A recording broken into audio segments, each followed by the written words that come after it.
കൂട്ടുകാരെ, ഓണം എത്തി. എൻ്റെ കൊച്ചുമക്കൾ വന്ന് അവർക്ക് വേണ്ടിയിട്ട് ഊഞ്ഞാലൊക്കെ കെട്ടി.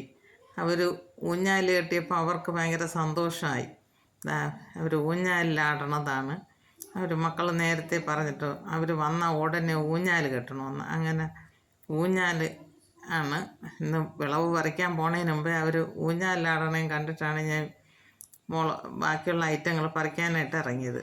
ഇന്ന് ഞാൻ പറിച്ചെടുത്ത് ചന്തയ്ക്ക് കൊണ്ടുപോകാൻ ഓണച്ചന്തയ്ക്ക് കണക്കാക്കിയിട്ടുള്ള സാധനമാണ് ഞാൻ ഈ പറിച്ച് വെച്ചേക്കുന്നത്. എരിയമുളക് 2 തത്തിയായിട്ട് പറിച്ച് വെച്ച്, വലുതും ചെറുതുമായിട്ട്. ഇത് വേറൊരു ഐറ്റം ആയതുകൊണ്ട് അത് പ്രത്യേകം വെച്ച്. പിന്നെ നാരങ്ങ പറിച്ച്, പിന്നെ ചേനയെടുത്ത്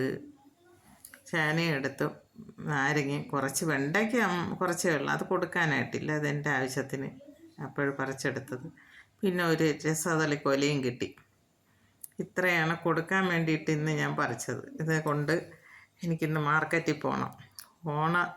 ഓണത്തിന് വേണ്ടി കച്ചവടക്കാർ വാങ്ങിക്കുന്നതാണ്, അതിന് വേണ്ടിയിട്ടുള്ളതാണ് ഞാൻ പറിച്ച് വെച്ചിരിക്കുന്നത്. ഇതുകൊണ്ട് മാർക്കറ്റിൽ പോകണം.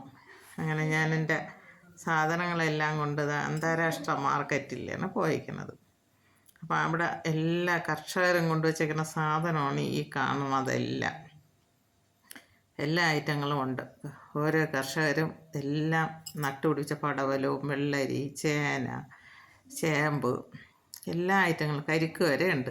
കോല, എല്ലാ ഐറ്റങ്ങളും കൊണ്ടുവച്ചേക്കുന്നതാണിത്. ഇനി ഇത് ലേലം വിളിക്കും. ലേലത്തിന് സമയമായില്ല, അതുകൊണ്ട് എല്ലാവരും കൊണ്ടുവന്ന് നിരത്തി വെക്കുന്നതാണ് കാണിക്കുന്നത്. ഇനി സമയമാകുമ്പോൾ ഇനിയൊരു അരമണിക്കൂറൂടെ കഴിഞ്ഞാൽ ലേലം വിളി നടക്കുകയുള്ളൂ. അങ്ങനെ എടുത്തു വെച്ചിരുന്നു. എൻ്റെ ഇന്നത്തെ വീഡിയോ ഇതാണ്, വിളവെടുപ്പും മാർക്കറ്റിൽ പോയതും. എൻ്റെ വീഡിയോ ഇഷ്ടമെങ്കിൽ എല്ലാവരും എനിക്ക് ലൈക്ക് ചെയ്യണം, ഷെയർ ചെയ്യണം, സബ്സ്ക്രൈബ് ചെയ്യണം. ഇതാണ് ഇന്നത്തെ എൻ്റെ ഓണച്ചന്തയ്ക്കുള്ള മലക്കറി.